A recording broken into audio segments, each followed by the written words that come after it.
जय हिंद स्टूडेंट। मैं विशाल यादव आप लोगों का द ईगल परिवार में स्वागत करता हूं और यह हमारा चौथा लेक्चर है। तो जो भी बच्चे नए हैं वे हमारे चैनल को सब्सक्राइब कर लें और जो लोग और इसको शेयर कर दीजिए ताकि दूसरे बच्चों तक भी पहुंच सके। ठीक है, तो चलिए इस लेक्चर को हम यहीं से चालू करते हैं जहां से हम लोगों ने छोड़ा था। हम लोगों ने आक्सीकारक और अभिकारक दोनों पढ़ लिया था। आक्सीकरण क्या होता है उसको भी मैंने पढ़ा दिया था आप लोगों को। तो अब हम लोग क्या पढ़ना है, तो अब हम लोगों को पढ़ना है रेडॉक्स अभिक्रिया। इसको बोलते हैं कौन सी अभिक्रिया? रेडॉक्स अभिक्रिया। Redox reaction. ठीक है, कौन सा रिएक्शन? Redox reaction. तो चलिए चालू करते हैं अब। देखिए रेडॉक्स अभिक्रिया क्या होती है, तो ऐसी अभिक्रिया जिसमें ऑक्सीकरण और अपचयन दोनों क्या होता है, साथ साथ होता है। ऐसी अभिक्रिया जिसमें ऑक्सीकरण और अपचयन दोनों साथ साथ होता है उसे हम क्या कहते हैं, तो उसे हम रेडॉक्स अभिक्रिया या अपचयन उपचय अभिक्रिया कहते हैं, अपचयोपचय अभिक्रिया कहते हैं। तो चलिए इसके डिफिनेशन आप लोग लिखिएगा कि वह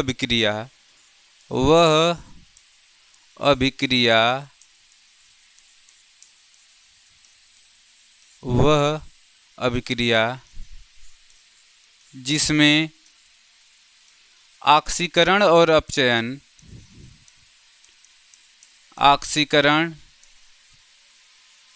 व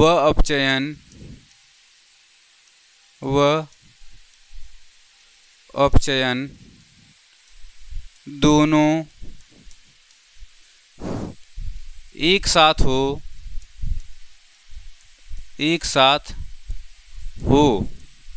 उस अभिक्रिया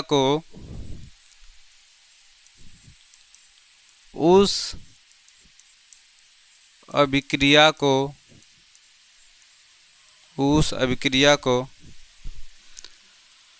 रेडॉक्स अभिक्रिया कहते हैं। रेडॉक्स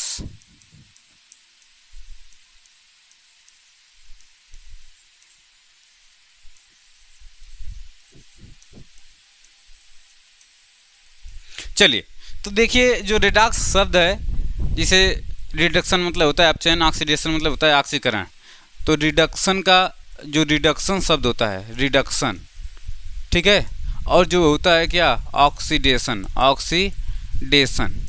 तो जो रेड है, रेड और OX, यहाँ का OX और यहाँ का क्या, रेड, ये दोनों जब शब्द आपस में मिलते हैं तो रेडॉक्स शब्द बनता है। और जो रेडॉक्स अभिक्रिया होगी तो उसमें हमारा ऑक्सीकरण और अपचयन दोनों क्या होगा, एक साथ होगा, उसे ऑक्सीकरण रेडॉक्स अभिक्रिया कहते हैं।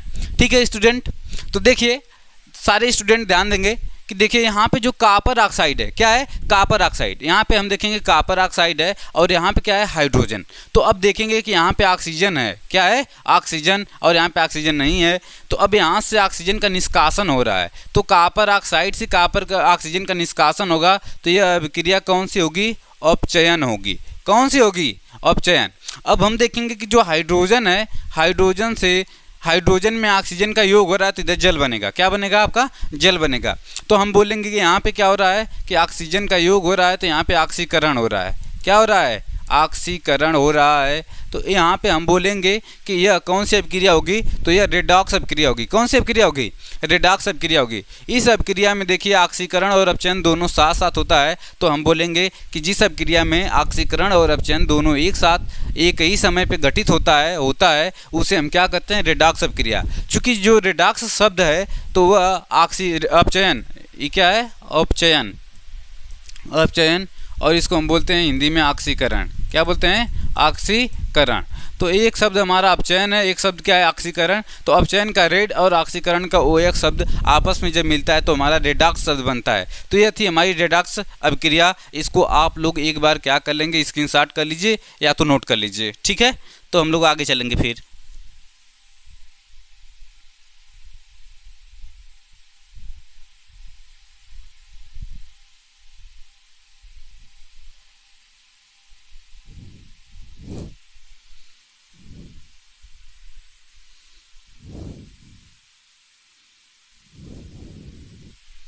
चलिए अब देखिए, इलेक्ट्रॉनिक सिद्धांत के अनुसार रेडॉक्स अभिक्रिया किसे कहेंगे?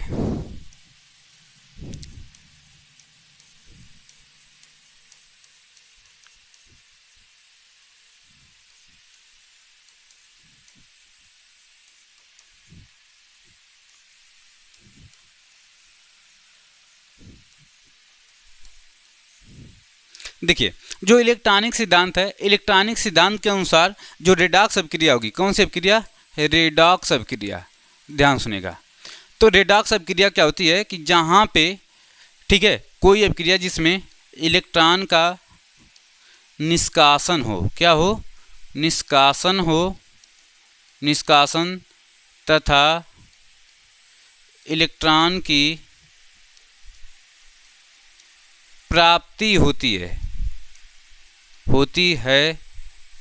एक ही अभिक्रिया में, तो उसे हम क्या कहेंगे? उसे रेडॉक्स, एक मिनट, तो उसे हम रेडॉक्स अभिक्रिया कहते हैं। कौन सी अभिक्रिया?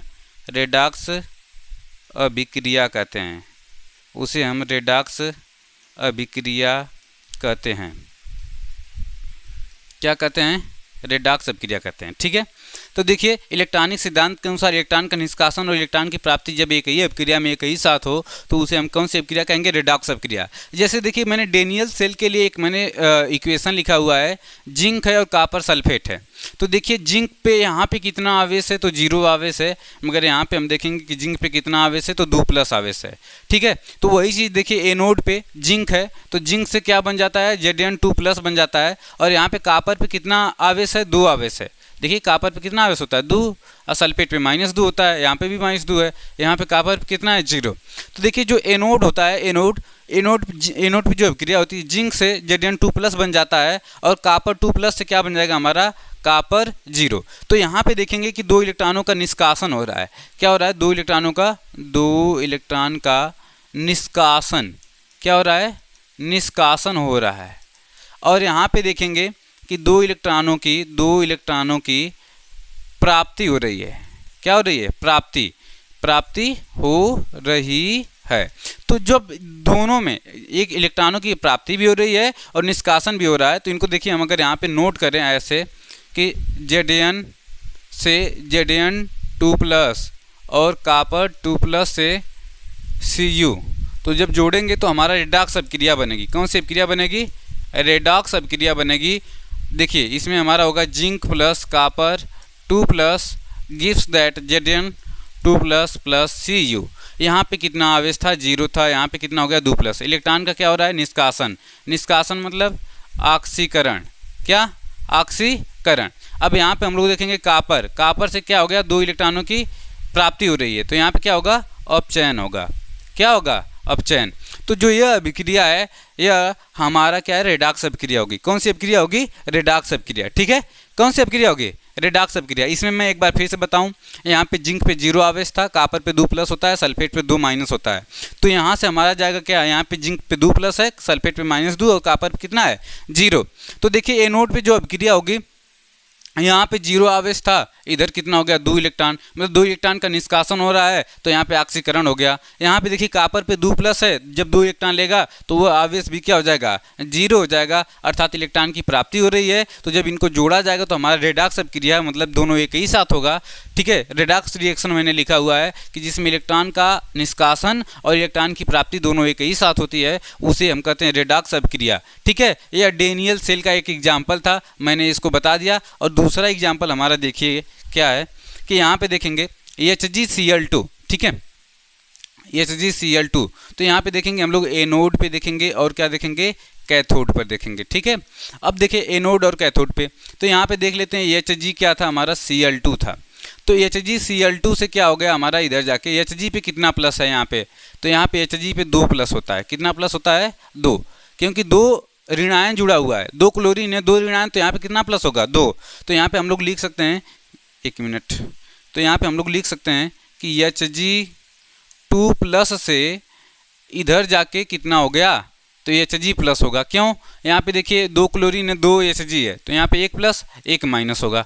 ठीक है, अब यहाँ पे देखिए SN पे, तो इस पे 1 माइनस, इस पे कितना प्लस, 4 प्लस, मगर SN पे इधर कितना 1 माइनस, तो इधर कितना 2 ही क्लोरीन जुड़ा हुआ है, तो इधर कितना प्लस होगा, 2 प्लस होगा।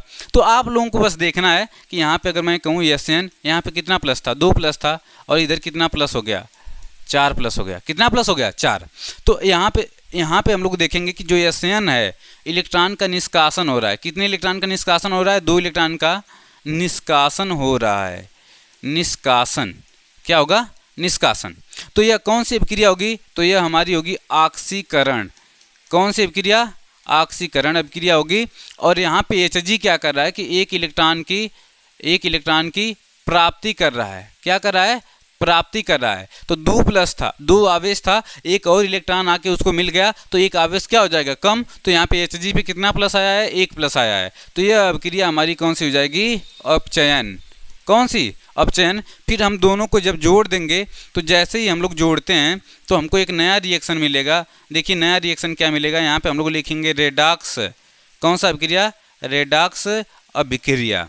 जो रेडॉक्स अभिक्रिया होगी, इसका जो समीकरण होगा, इसको हम लोग ध्यान देंगे। जो हमारा समीकरण होगा, इस चीज़ को आप लोग ध्यान दीजिएगा। ठीक है, हमारा समीकरण क्या होगा, इसको जोड़ेंगे तो यहाँ पे आ जाएगा Hg 2 plus plus SN2 plus gives that, यहाँ पे कितना आ जाएगा, Hg 1 plus plus SN4 plus. अब देखिए एक बार मैं इसमें दिखाऊं कि यहाँ पे 2 प्लस था, यहाँ पे कितना प्लस हो गया, 1 प्लस, मतलब आवेश घट रहा है, इलेक्ट्रॉन की प्राप्ति हो रही है। यहाँ पे 2 प्लस था, 4 हो गया, मतलब इलेक्ट्रॉन निकल रहा है। क्या हो रहा है, इलेक्ट्रॉन निकल रहा है, मतलब आवेश बढ़ रहा है। तो यहाँ पे हो गया आपका अपचयन हो जाएगा ऊपर, और नीचे क्या हो जाएगा, ऑक्सीकरण। क्या होगा जी, ऑक्सीकरण। तो दोनों अभिक्रियाएँ एक ही साथ हो रही हैं, तो हम बोलेंगे कि यह कौन सी अभिक्रिया है, रेडॉक्स अभिक्रिया है। कौन सी अभिक्रिया है बाबू, रेडॉक्स अभिक्रिया है। तो इसको आप लोग नोट कर लीजिए या स्क्रीनशॉट ले लीजिए।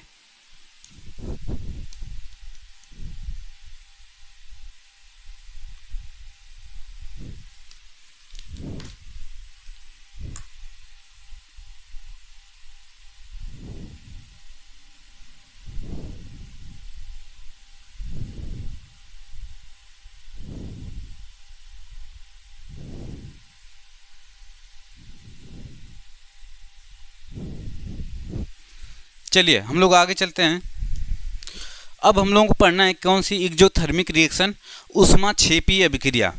तो मेरे प्यारे बच्चों ध्यान दीजिएगा, ऊष्माक्षेपी अभिक्रिया क्या होती है। जैसे ऐसी अभिक्रिया जिसमें से ऊष्मा निकले, क्या निकले, ऊष्मा निकले, तो उसको हम कहते हैं ऊष्माक्षेपी अभिक्रिया। तो ऐसी अभिक्रिया जिसमें से हम क्या निकले, ऊष्मा निकलती है, उसको हम कहते हैं ऊष्माक्षेपी अभिक्रिया। तो ऊष्माक्षेपी अभिक्रिया की डिफिनीशन होगी कि वह अभिक्रिया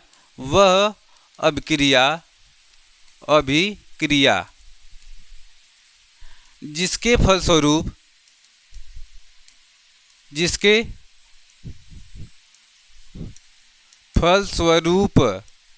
वह अभिक्रिया जिसके फलस्वरूप ऊष्मा का उत्सर्जन होता है,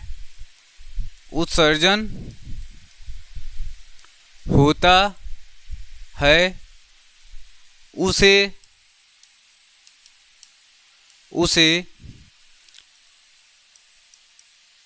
ऊष्माक्षेपी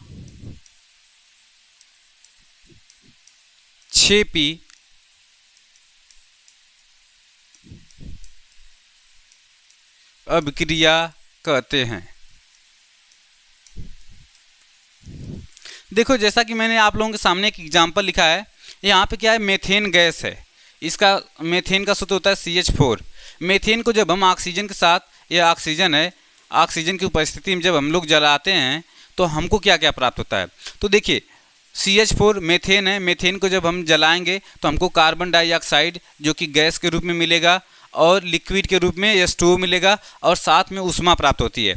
तो यह हो गई हमारी क्या, ऊष्माक्षेपी अभिक्रिया। ऐसी अभिक्रियाएं जिनके फलस्वरूप हमको ऊष्मा प्राप्त होती है या ऊष्मा उत्पन्न होती है, उत्सर्जित होती है, उस अभिक्रिया को हम लोग क्या कहेंगे, तो उस अभिक्रिया को हम लोग क्या कहेंगे, ऊष्माक्षेपी। तो चलिए मैं एक बेस्ट एग्जांपल बताऊं कि सभी लोगों ने देखा होगा कोयले को जलाया जाता है तो कोयला मतलब कार्बन, कार्बन का सूत्र क्या होता है सी।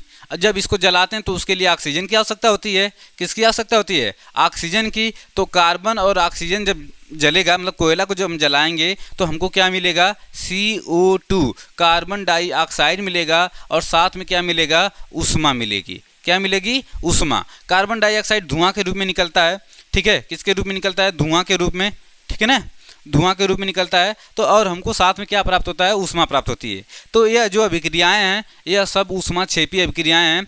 तो ऊष्माक्षेपी अभिक्रिया देखो कौन कौन सी हो गई? मेथेन का जलना, ठीक है, दूसरा कार्बन का जलना, और तीसरा जो हमारे शरीर में एक होती है कि श्वसन की अभिक्रिया।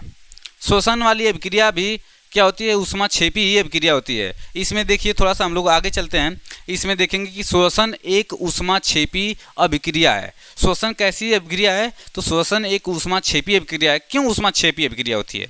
तो देखिए पहली चीज़ की जो भी हम लोग खाद्य पदार्थों को ग्रहण करते हैं, खाते पीते हैं, उन खाद्य पदार्थों में कार्बोहाइड्रेट, वसा, प्रोटीन, विटामिन आदि पाई जाती है। जो कार्बोहाइड्रेट होता है आगे जाके ग्लूकोज में टूटता है। किस में टूटता है? ग्लूकोज में। ये हमारा हो गया ग्लूकोज, ठीक है। क्या हो गया? ग्लूकोज। तो ग्लूकोज के रूप में हमारे शरीर में यह पड़ा रहता है, ठीक है। ग्लूकोज के रूप में हमारे शरीर में वो खाद्य पदार्थों से, कार्बोहाइड्रेट वगैरह से जो भी ग्लूकोज है हमारे शरीर में स्टोर रहता है। तो जैसे हम जब इनहेल करते हैं, सांस लेते हैं, ऐसे सांस लेते हैं तो ऑक्सीजन अंदर जाती है। तो किसी भी चीज़ को जलने के लिए ऑक्सीजन की आवश्यकता होती है। किसकी आवश्यकता होती है? ऑक्सीजन की। किसी भी चीज़ को जलने के लिए ऑक्सीजन की आवश्यकता होती है। जब हम लोग सांस अंदर करते हैं तो ऐसे, तो ऑक्सीजन हमारे अंदर जाती है और कोशिकाओं तक पहुंचती है। कहाँ तक पहुंचती है? कोशिकाओं तक पहुंचती है और इसी ऑक्सीजन से इसका दहन होता है। तो ग्लूकोज का दहन किसके सहायता से होता है? तो जो हम लोग सांस के साथ श्वास जब लेते हैं ऑक्सीजन, ठीक है, ऑक्सीजन जब अंदर जाती है तो इसी ऑक्सीजन की उपस्थिति में इस ग्लूकोज का दहन होगा। अच्छा, जब किसी भी चीज़ का दहन होता है तो कार्बन डाइऑक्साइड उत्पन्न होती है। तो देखिए यहाँ पे हमारा क्या उत्पन्न होगा? तो कार्बन डाइऑक्साइड उत्पन्न होगा। क्या उत्पन्न होगा? कार्बन डाइऑक्साइड उत्पन्न होगा, ठीक है।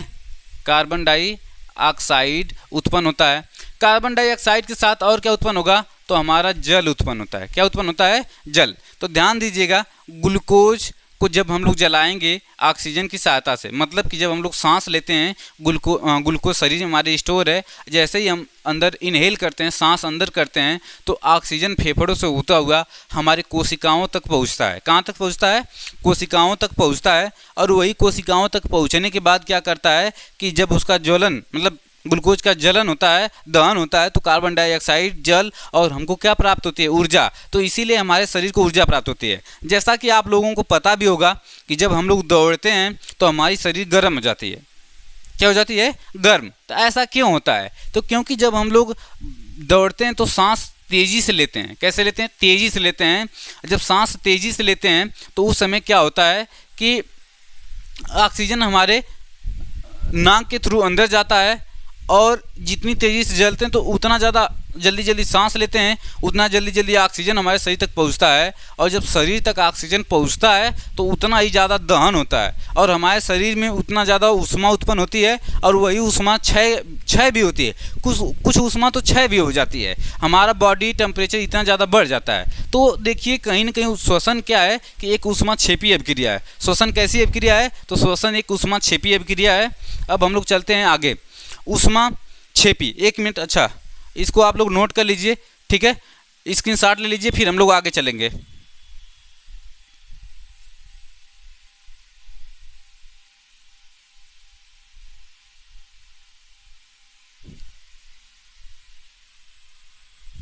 ठीक है,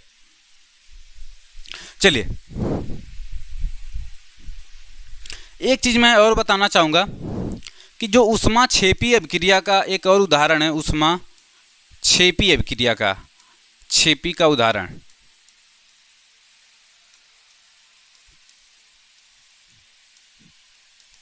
देखिए ऊष्माक्षेपी का एक और उदाहरण कि जैसे हम लोग के घर से जो भी कूड़ा कचरा निकलता है, जैसे कूड़ा कचरा मतलब सब्जी के छिलके वगैरह, पिल्स वगैरह, जो भी चीज़ें सड़ने वाली चीज़ें होती हैं, गोबर वगैरह, तो अब इनको क्या करते हैं हम लोग कहीं न कहीं एक जगह पे स्टोर करते हैं, और स्टोर करके इसमें जब रख देते हैं जितना भी सड़ने वाली चीज़ें होती हैं, कौन सी सड़ने वाली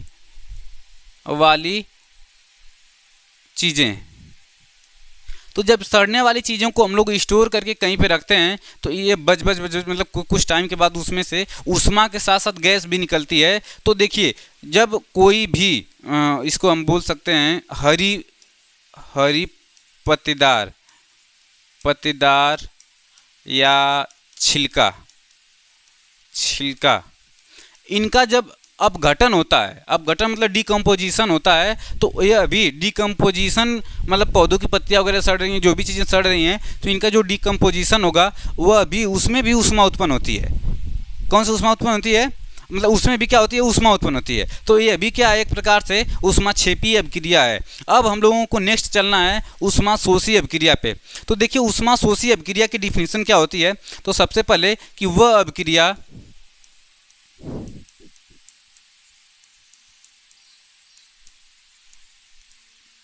जिसके फलस्वरूप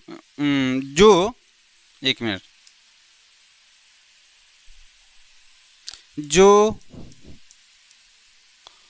ऊष्मा अवशोषित करके शुरू होती है,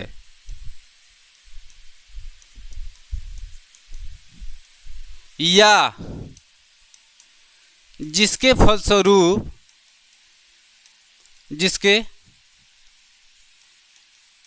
फलस्वरूप ऊष्मा का अवशोषण होता है,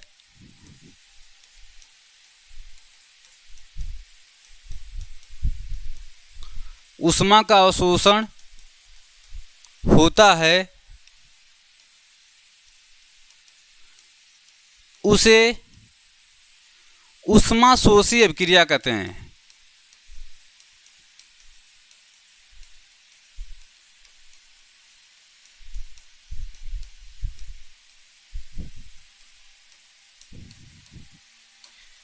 देखिए तो जो ऊष्माशोषी अभिक्रिया होती है, ध्यान सुनिएगा, उसमें क्या करना पड़ता है कि हमको ऊष्मा देनी पड़ती है, इसके बाद अभिक्रिया संपन्न होती है। ठीक है, तो देखिए मैं इसका एक एग्जांपल लिया हूँ, यहाँ पे HgO मर्क्यूरिक ऑक्साइड है। ठीक है, इसमें क्या करते हैं कि जब इसको हम ऊष्मा देंगे तो यह Hg के और ऑक्सीजन के रूप में अलग अलग विभक्त हो जाता है। तो जो यह अभिक्रिया होगी ऊष्माशोषी होगी, क्योंकि इसमें ऊष्मा का अवशोषण होता है, इसके बाद अभिक्रिया क्या होती है, संपन्न होती है। इसका बेस्ट एग्जांपल देखिए प्रकाश संश्लेषण है। प्रकाश संश्लेषण एक क्रिया है, इस क्रिया के माध्यम से हरे पेड़ पौधे अपना भोजन बनाते हैं। तो जब अपना भोजन बनाते हैं तो उसमें सूर्य के प्रकाश की आवश्यकता होती है, तो बिना सूर्य के प्रकाश के प्रकाश संश्लेषण फोटोसिंथेसिस जो रिएक्शन है यह पूरा नहीं होता है, संपन्न नहीं होता है। तो जो प्रकाश संश्लेषण फोटोसिंथेसिस अभिक्रिया है, यह अभिक्रिया बिना प्रकाश के, प्रकाश मतलब बिना ऊष्मा के, किसके, बिना ऊष्मा बिना हीट के संपन्न नहीं होती है। ठीक है, यह जो प्रकाश होता है क्लोरोफिल, पौधों की पत्तियों में क्लोरोफिल उपस्थित होता है, जहाँ पे पड़ता है और जिसके बाद वो उसको क्या कर लेती हैं, एब्जॉर्ब कर लेती हैं, अवशोषित कर लेती हैं। तो जिसके बाद प्रकाश संश्लेषण की अभिक्रिया पूर्ण होती है, तो जो यह अभिक्रिया होगी, यह अभिक्रिया क्या कहलाएगी, यह ऊष्माशोषी अभिक्रिया कहलाएगी। तो ठीक है बच्चों, आज के लिए इतना ही। एक बार मैं फिर से कहूँगा, जो बच्चे नए हैं वे हमारे चैनल को सब्सक्राइब कर लें और चैनल को शेयर करिए, ताकि ज़्यादा से ज़्यादा बच्चों तक हम लोगों का जो सिलेबस, जो भी चीज़ हम लोग कंटेंट वगैरह बना रहे हैं पहुंच पाए। ठीक है, तो ताकि हम लोगों को भी सपोर्ट मिल सके। ठीक है बच्चों, तो चलिए मिलते हैं फिर नए एपिसोड में, तब तक के लिए धन्यवाद। जय हिंद, जय भारत।